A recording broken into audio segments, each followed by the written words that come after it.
Well, I've loved 45s, the 7-inch two-song gems that were huge in the 1950s and 60s forever.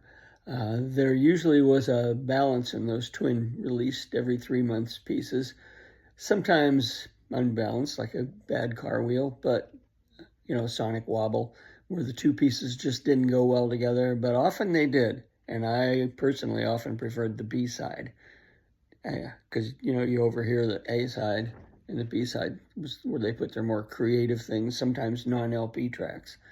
But when it really worked, it was magic. Like Penny Lane and Strawberry Fields Forever is considered to be the greatest two-sided single release in history. Sometimes a dumping ground for so-so tracks, but not always. The Stones' Sad Day, a non-LP song, is one of my favorites. I think it was the flip side of 19th Nervous Breakdown. It's great. Sade released many excellent obscure non-LP B-sides. Luckily, I bought all the singles back then at the time, even though that was the 80s. Neil Young released Sugar Mountain as a B-side 6 times, that it was never on a studio album.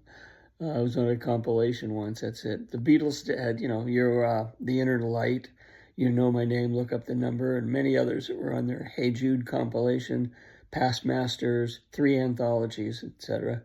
I think the best B-side ever was Silver Springs. No wonder Stevie Nicks was furious they left it off Rumors. Jeez, it's a masterpiece too.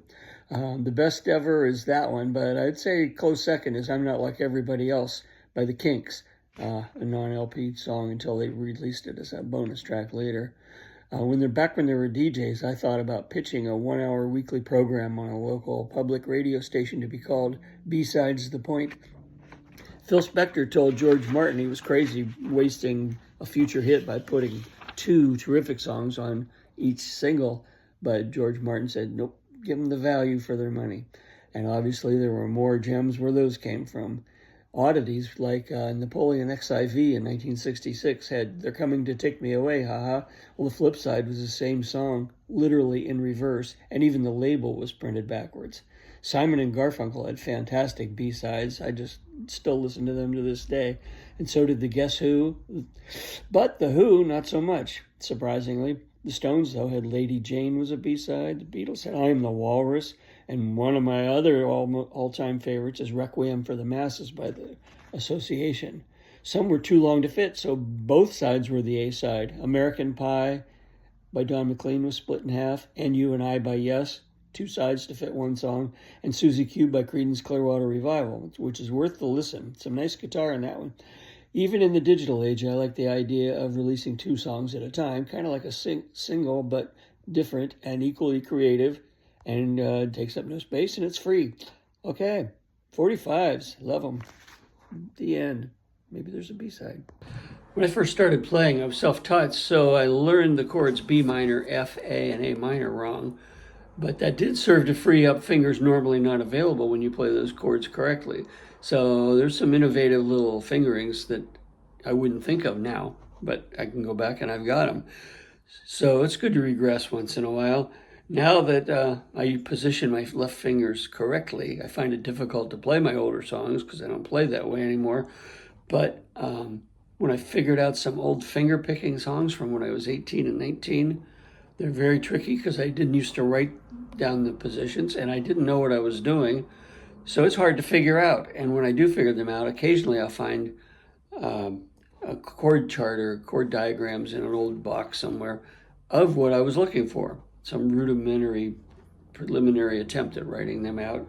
And once I get the correct fingering, it sounds perfect. And there's one song with a stretch, the longest I've ever stretched my fingers in my life, 1st to 4th. And it's not like I knew that chord. I heard it in my head and had to find it and figure it out, which I did when I was a kid. So it sounds great when you do it right. And how did I even think of it? The answer is I just heard it in my head and had to figure it out. And it seems like I can far outwrite my ability to play what I write. Even things in one of my recordings now, I can't play piano, literally play. I can plonk around and find 6 or 7 notes that sound okay as fills, but I couldn't repeat them an hour from then, much less the whole song beginning to end, or especially in a live setting. And so when I'm writing, I don't just bash away on the guitar, but instead I pick it up when I hear something in my head that I've never heard before and try to figure it out. That's my job.